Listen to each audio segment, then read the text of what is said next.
Hello, welcome. I'm Luminara Serdar, founder of Autism Transformed, and what I would like to cover today is the connection between autism and glyphosate. And you may wonder, what is glyphosate? Glyphosate is the active ingredient in the herbicide Roundup. There's some other things in there, but glyphosate is the main ingredient. And it does so many nasty things in the body. And I want to tell you how that relates to autism, because autism, I see, is a situation where the body is very overwhelmed by a lot of things from outside the body. It can be cellular waste, it can be heavy metals, it can be pesticides, herbicides like glyphosate, plastics, all the things we're exposed to. And a body with autism is not very efficient at detoxifying or getting rid of these chemicals, and glyphosate is just one of them. I want to show you this book by Stephanie Seneff. She's at MIT. It's called Toxic Legacy. How the Weed Killer Glyphosate is Destroying Our Health and the Environment. So I met her many years ago, probably 10 years ago, and she has been talking about the connection between glyphosate and health issues in general, but autism specifically. And glyphosate is a little chemical that works to disrupt bacteria. It kills bacteria. It works on what's called their shikimate pathway.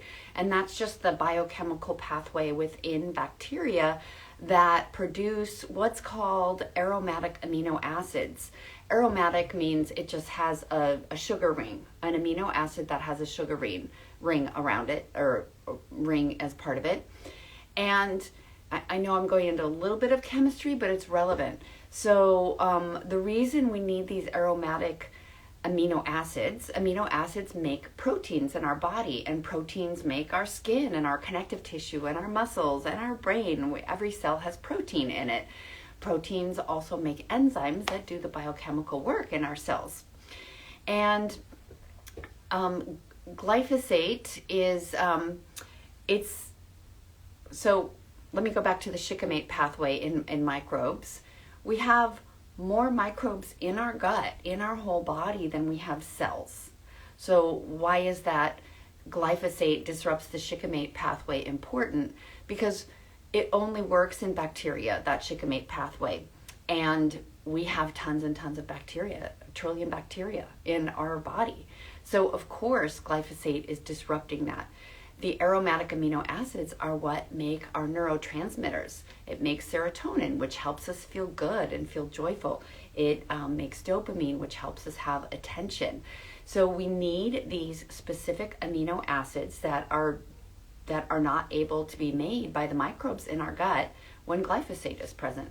So glyphosate has many other problems with it. So one, it's disrupting our neurochemistry because we're not producing the right neurochemicals. We don't have the precursors. We don't have the right amino acids.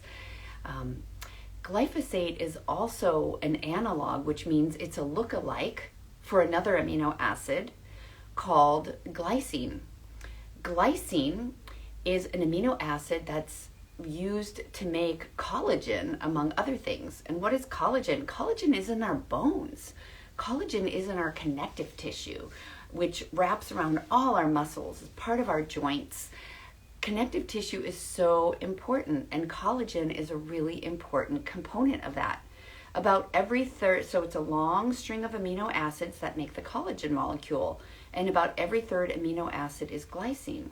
Why is that important? Because when we have an excess of glyphosate in the body, because we've eaten some pesticide or herbicide sprayed food, some processed food, or we've had it in our drinking water for whatever reason.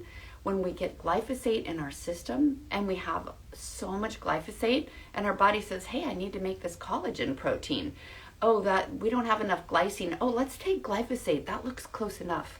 And that disrupts our whole collagen system. So it can be incorporated into our structural proteins and make our structure much less resilient than what we need.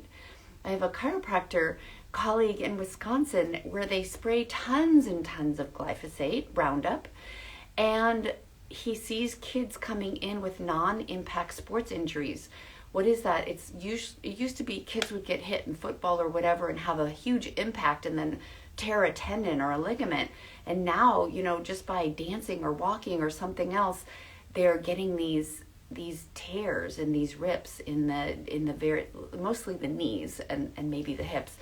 But we're having these no or low impact injuries because our collagen isn't as strong. It doesn't hold as much as it did. So those are a couple of nasty things that glyphosate does. And I just want to say here, I was just checking this book out yesterday as I was preparing. And I just want to say glyphosate was patented for 3 different things.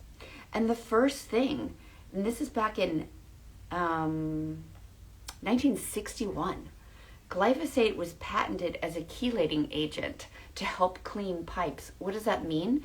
That a chelator is something that grabs onto metals and pulls them away. So it was actually used to clean the metal, scrape the pipes for boilers and pipes.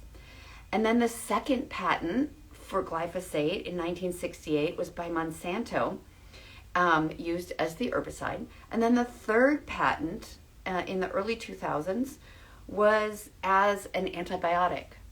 So why would glyphosate be an antibiotic? Because I spoke about the shikimate pathway in microbes that produces amino acids. If you don't have this pathway working, they found that if you stop that pathway from working, excuse me, it kills the microbe.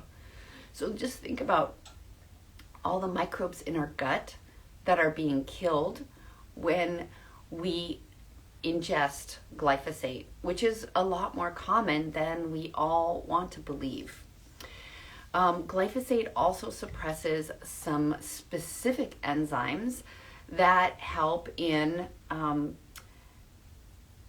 few different functions, mainly detoxification, mainly phase 2 of detoxification, which is where glutathione comes into play. So it disrupts these enzymes. That's why people supplement with glutathione, so they have more in the body, because our enzyme systems aren't working well. I know there's a lot of cell biology, but this is how glyphosate works. It's insidious inside our cells. It's also been linked to cancer, kidney cancer, and successful lawsuits against Monsanto and Bayer now for cancer situations. It also creates mitochondrial dysfunction. And what do our kids with autism have? Mitochondrial dysfunction. That means the little organelle inside the cell, which is called the mitochondria and responsible for producing energy, so we can do all those cellular reactions, including use the nutrients and spit out waste. We have less energy when our mitochondria are disrupted. And this is a hallmark. I went to a conference a few weeks ago, the Documenting Hope conference in Orlando, and Dr. Dan Goodenow was talking about how he studied autism for 30 years, and he sees that at a core level, one of the root causes is mitochondrial dysfunction. So think about a factory. If we don't have enough workers, or if the machines don't work, like our capacity is down, you're not going to output a lot in the factories. You're not going to get a lot of the product you were hoping to make. It's the same in the cells with the mitochondria. If they are deficient, if they're not working well, if they're blocked in their function, we're not producing energy for the cell. So we're kind of like, working at a lower capacity. And these are our kids with autism. There's many other people too, but the mitochondria are so key. And this is part of the aging process where our mitochondria are not working as much. One of the reasons we age. So back to glyphosate. It causes oxidative stress. It causes those fiery oxidative species in the body. And so then we have to take antioxidants to help with that. So it's pushing on all of our biochemistry, not all, but many biochemical functions. And we wonder why we need supplements, because we're putting all these toxins into the body that are creating all these effects. So I already talked about impairing neurotransmitter production through those aromatic amino acids that are our neurotransmitter precursors. It impairs what's called sulfate molecule, which is also very important in it's important in sleep. It's important to interact with melatonin. It's important for detoxification. And it can create neurotoxicity and formaldehyde. So it can lead to formaldehyde as a toxic byproduct from certain gut bacteria. And then the formaldehyde is not a friendly molecule for the brain. It does some nasty things up there. Glyphosate also is implicated in misfolding proteins. Why is that important? Because I mentioned earlier, we have glycine as one of the structural molecules, one of the amino acids in our collagen. And if we have glyphosate and that makes our collagen weaker, that's one effect. But if you put the wrong chemical in and a protein won't fold correctly because there's some little, structure sticking out, so then our proteins don't work, whether they be structural and hold our body together, or whether they be enzymes that do work. So if you have a misfolded protein, you don't have the right shape for whatever comes in for it to work on. So it's not working. And then, just there's tons of inflammation with glyphosate. So why am I mentioning all of this? All of these states, all of these things that glyphosate does in the body can contribute to what we call autism. I see autism as a biochemical situation in the body where we have an overload of toxins and we don't have the capability to eliminate them. Why? Because we have decreased mitochondrial function, and we have increased inflammation, and we have, maybe not the right minerals because glyphosate is chelating them or pulling the minerals. It's been known to pull good minerals out of the body that we actually need for certain reactions in the body. Now, I know I'm painting a little bit of a doom and gloom picture, and unfortunately glyphosate is like everywhere. It's in our water, it's in our food. But how can you avoid this, and how can you help with someone who maybe has a load of glyphosate? And by the way, there are tests you can do. There's a urine test that you can do to measure glyphosate in the body. And I believe, I think it's at least 98% of the people, 90 to 98, I don't know the current number of people that have glyphosate in their urine. Glyphosate has been shown to be in breast milk when that study was done. And of course, glyphosate is in tons and tons of foods. So how do we counteract this? I mentioned glyphosate is an analog or a lookalike for the amino acid glycine. So one of the simplest things you can do to help bring your glyphosate load down, well, first of all, is to stop eating it. Stop, eating any food that might have had glyphosate sprayed on it. And I'll cover that in a moment. And then filter your water. Do some either reverse osmosis. I think the best type of water is to distill your own water and then add minerals back in, because you're getting rid of absolutely everything that could be in there, and reverse osmosis doesn't get rid of everything necessarily. So have clean food and water. And what I wanted to say about food is glyphosate is also sprayed on crops when they're ready for harvest to desiccate or dry out the stalks, like for wheat, for example. It dries it out so it's easier to harvest. It's just rolls, it comes smoother off the stalk, the wheat, the little wheat seeds. And they use it on legumes and lentils and other crops to desiccate. So I think that's a crime against humanity, but that happens. So it's going to be in our food. So you can wash your grains really well. That's one thing. Of course, you can't wash a loaf of bread if you're eating bread and gluten, but you can get organic. And I also found out through personal communication with someone who worked in a wheat lab in Washington, at a university in Washington, that all the wheat that's grown in the Pacific Northwest, they do not spray with glyphosate. So no research on that. It was just a one-on-one communication with someone who checked wheat from all over the country, and he told me that. So glyphosate is definitely sprayed on anything GMO. So you have to look at what's GMO. I know there's corn for sure. Wheat has just been approved as a new GMO. There's, I think, zucchini, tomatoes. There's certain vegetables, so you can just look up what's a GMO. I know papaya and pineapple, I think. I'm not sure about the pineapple, but I want to say some melons too. So you can even ask ChatGPT, our friendly AI, tell me all of the fruits and vegetables and whatever's grown as crops are GMO. And then those are the things that would use glyphosate. Okay, so we want to eliminate them from food. We want to eliminate them from water. And then I talked about the amino acid glycine. So if your body has a huge amount of glyphosate and a teeny amount of glycine, and we get that from meat and other proteins breaking down in our body, what do you think is going to be more prevalent to make a collagen molecule? It's going to be what's more in the body, right? Maybe it can't find this amount of glycine. So what I suggest is have a lot of glycine in your body relative to the amount of glyphosate. So glycine you can take as an amino acid supplement. It's a white powder, white granules. You can order it I like bulk supplements from Amazon because it's only that one pure thing.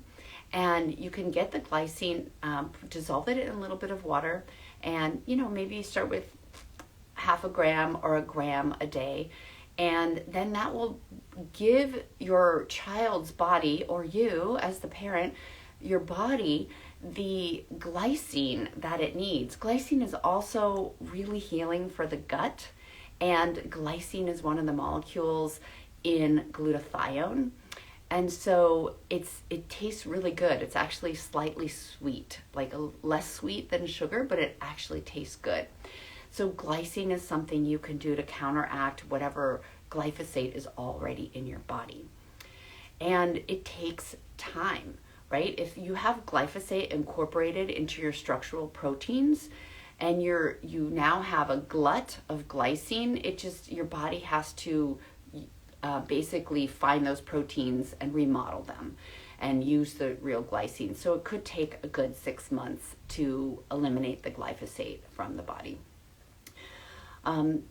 So we talked about, glycine is also helpful as a calming neurotransmitter. It can be used as a neurotransmitter. Now, the only thing that could backfire on that is sometimes glycine can be converted into glutamate in the gut, depending on if you have parasites, depending on the gut environment. So you want to do a little trial. I had one client who was taking glycine and found out that we found out that it would make her son a little bit crazy and hyper, a little haywire, and she couldn't figure out why, and she didn't tell me for a long time. And then she said, I finished the glycine and he's much better. That wasn't helpful.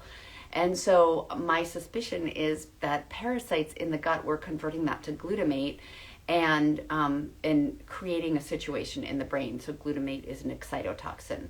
So that's another thing you can do, is make sure you're not giving your child any glutamate, monosodium glutamate, but it's got so many other names, textured vegetable protein and hydrolyzed yeast extract, and there's a lot of names.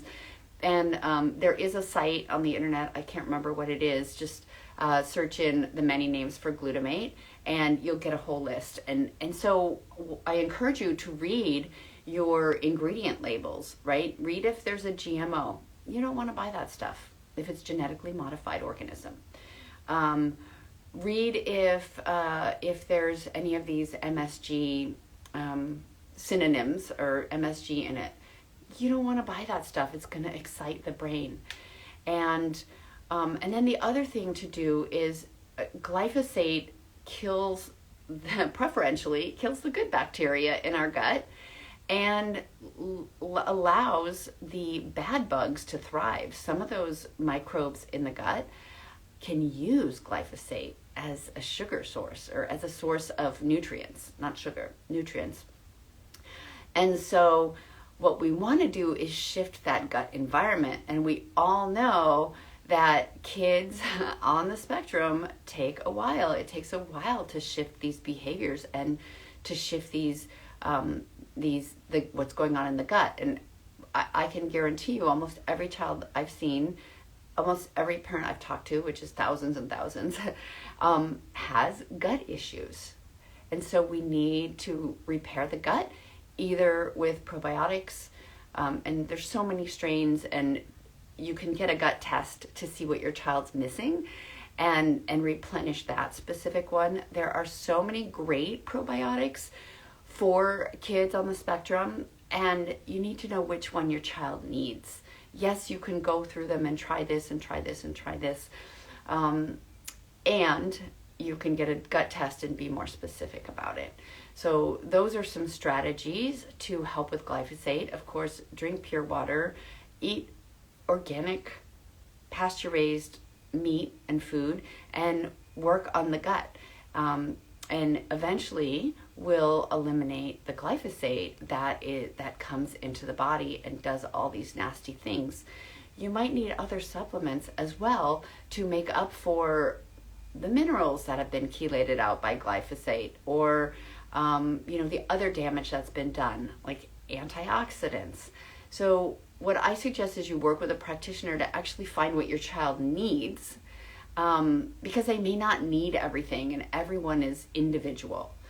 So definitely, if you keep just trying supplements, it's a little bit like throwing spaghetti on the wall, and one might work, and then one might make your child worse, and one might not work. You might be wasting your money, having a lot of trial and error, and you want to make sure you get really good supplements too. So, someone mentioned, yes, detox takes time. All kinds of detox takes time. Any other questions? Let me see if there's any questions here. Any binder recommendations to help remove glyphosate? Yeah, so it's been shown that fulvic and humic acids, so ion biome, beam minerals, Cellcore has fulvic acids. There are a lot of places that have fulvic and humic acids. Not all are created equal, but those help to seal the lining of the gut. That's another nasty thing glyphosate does that I forgot to mention earlier, is that our gut cells are sealed together, and glyphosate actually pulls them apart and makes leaky gut. So glyphosate will help pull these, it's called tight junctions, will help reseal these tight junctions on our intestinal lining cells. And then it can also help with glyphosate. I love a binder from Cellcore called HMET for environmental toxins, and that's what works really well to remove. I'm just looking for more questions. That works really well to remove glyphosate. But I believe some of the fulvic and humic acids will as well. Any other questions that anyone has about glyphosate? What I really wanted to do is give you a picture of how nasty glyphosate is, how everyone should be avoiding it, how it affects our cellular functions, which promotes the autism symptoms and signs and behaviors, and that there's something we can do about it. You have the power to do something about it.